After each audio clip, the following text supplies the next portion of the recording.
So again, this morning, the breakout that was advancing downslope uh, yesterday and day before seems to be very active this morning. We're actually very fortunate. We have HBO crews on the ground out there this morning.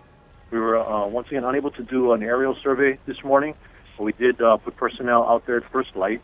We confirmed the activity, and as I mentioned, HBO is also out there validating what our observations were and getting more qualitative assessment of the flow. We do see that it has advanced downslope another maybe 100 yards since yesterday. It's widening at the back, somewhat narrow at the front. That advancing flow is what triggered one of the brush fires yesterday.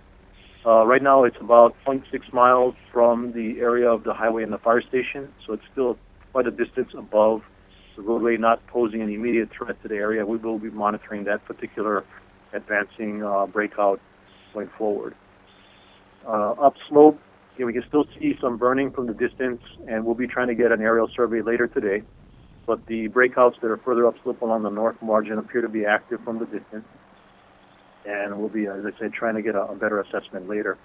Along that area by the water tank well site, which is in the vicinity of one of those breakouts a mile upslope, is where we had the second brush fire start yesterday and burn northward towards the Ainaloa subdivision. With both fires, they are contained within fire break areas. Fire department units are on the ground. We also have two private contractor bulldozers.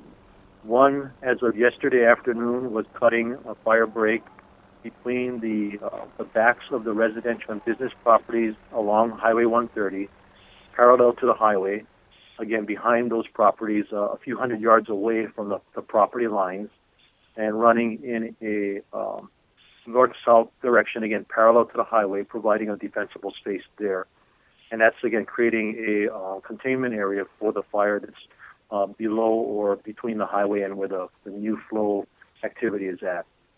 And again, I stress that the fire break is being cut a few hundred yards behind those property lines, which reinforces that those homes were not threatened yesterday. The fire did not get close to those homes and properties.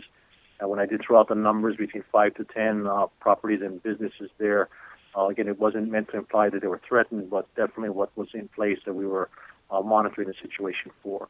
That particular dozer operator is also being directed to go back and cut a second single-blade wide break just adjacent to the property lines of those properties there to create a secondary defensible space and remove some of the fuel from behind those properties in the event the fire continues to burn downward and is maybe possibly able to jump that first fire break.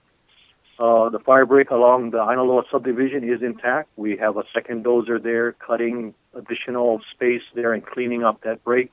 Again, it's just to improve the quality of that fire break as we continue to experience brush fire activity.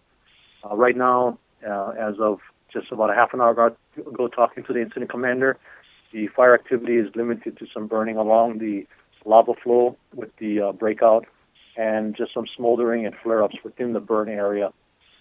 And again, well within the containment area of those fire breaks. So no threat to any homes or property at this time. We are including in our messaging that it's forecasted to see continued dry weather for the next week. No significant rainfall predictions going forward. So the brush fire threat will remain, and the fire department is going to be monitoring that very closely and have units constantly working in the field out there, ensuring that the properties are protected. John Burnett from the Tribune Herald. For either Jim or Janet, is the lava flow, I guess, the breakouts have picked up. Are they still moving in a direction that would take them to an intersecting path to Highway 130? And if so, where would it cross if it continues on its present course? John, this is Janet at HBO. We just heard from our crew that's in the field. The active lobe is moving about a meter an hour, but they describe the overall vigor as sluggish, with small breakouts at the front and along the margin. Okay. Is it still moving in a direction toward the highway at this point, or? Yes. Okay. Thank you.